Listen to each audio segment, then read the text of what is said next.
আসসালামু আলাইকুম। আমি আজ আপনাদেরকে নিয়ে এসেছি বাঁশখালী চৌনোয়ার এক কোণায়, যেখানে মানুষ পায়ে হেঁটে এবং নৌকায় করে প্রতিদিন সাগর পাড়ি দিয়ে জীবিকা চালায়। মাটি এখানে লবণময়, লবণের দাগ ফেলে দেয় চেহারা, আর ছোট ছোট ঘরগুলো একরাশ আলাদা কাহিনী শোনায়। দেখুন রাস্তাটা কেমন ভাঙা, গাড়ি খুব কম, পথসংযোগ দুর্বল। মানুষ পায়ে নেমে নৌকায় ভর করে জীবিকার খোঁজে সাগরের পথ ধরে যায়। ছোট ছোট জমিতে ধান দেখা যাচ্ছে। তাদের দিন শুরু হয় ভোরে সূর্যের আলো নিয়ে, আর শেষ হয় সন্ধ্যার স্রোতে ফিরে এসে।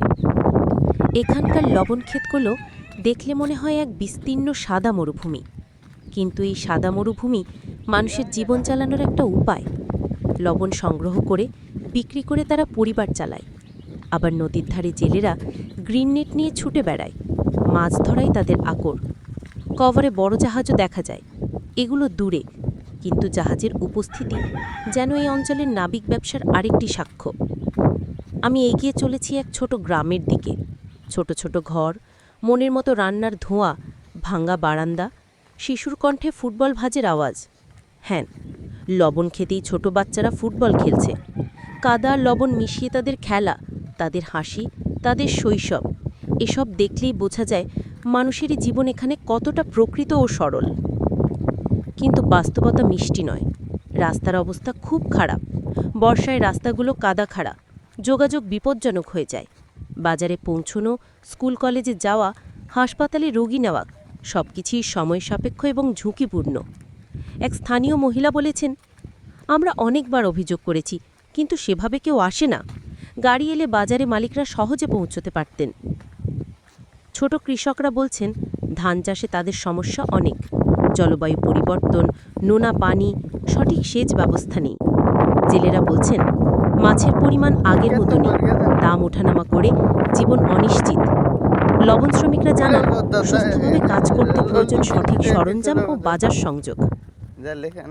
এইসব সীমাবদ্ধতার মধ্যেই মানুষ তাদের প্রতিদিনের গল্প লিখে চলেছে। মায়েরা রান্নাঘরের পাশে লবণ শুকায়, বাবারা নৌকায় চড়ে দূর নদীতে মাছ ধরতে যায়, শিশুরা মাঠে খেলে, আর পুরনো একখানে রাস্তা ছাড়া অন্য উপায় নেই। আমাদের চোখে কেবল কষ্টই দেখা যায় না, আছে অনুপ্রেরণা ও সহনশীলতা। বাচ্চারা ফুটবল খেলায় মেতে থাকে, মহিলা গ্রুপগুলো 6টা-7টা করে লবণ গোল করে বিক্রি করে, জেলেরা নতুনভাবে নেট মেরামত করে জীবন চালান। স্থানীয় স্কুলে যে শিশুরা লেখাপড়া করে, তারাই সম্ভবত ভোরে নৌকায় হাত লাগিয়ে বাড়ির খরচে সাহায্য করে। এখানে প্রতিটি মানুষের জীবনে এক যুদ্ধ আছে, কিন্তু সেই যুদ্ধের মধ্যেও একটি সম্মানের রোদ আছে। ভিডিওতে আমরা দেখেছি নদীর মোহনায় বড় জাহাজ নদীতে চলে আসে। তবে রাস্তা ও বাজার সংযোগকে শক্ত করলে এই অঞ্চলের মানুষের আর্থসামাজিক অবস্থা দ্রুত বদলে যাবে। ছোট বাচ্চাদের ফুটবল মাঠে কোচিং, স্বাস্থ্যকেন্দ্র স্থাপন ও পথ সংস্কারের মাধ্যমে শিশুরা স্কুলে সহজে পৌঁছতে পারবে। আপনি যদি ভিডিও থেকে কিছু শিখে থাকেন, তাহলে মানুষের ধৈর্য ও সাধ্য। আমাদের প্রত্যেকেরই একটুখানি দৃষ্টি, এটিই তাদের জীবন বদলে দিতে পারে। স্থানীয় প্রশাসন, এনজিও বা সমাজসেবীরা এগিয়ে এলে এখানে বড় পরিবর্তন আসতে পারে। বন্ধুরা, এই ভিডিওটি যদি আপনাদের ছুঁয়েছে, দয়া করে শেয়ার করুন, কন্ট্রিবিউশন বা স্থানীয় সমাধান নিয়ে মতামত দিন।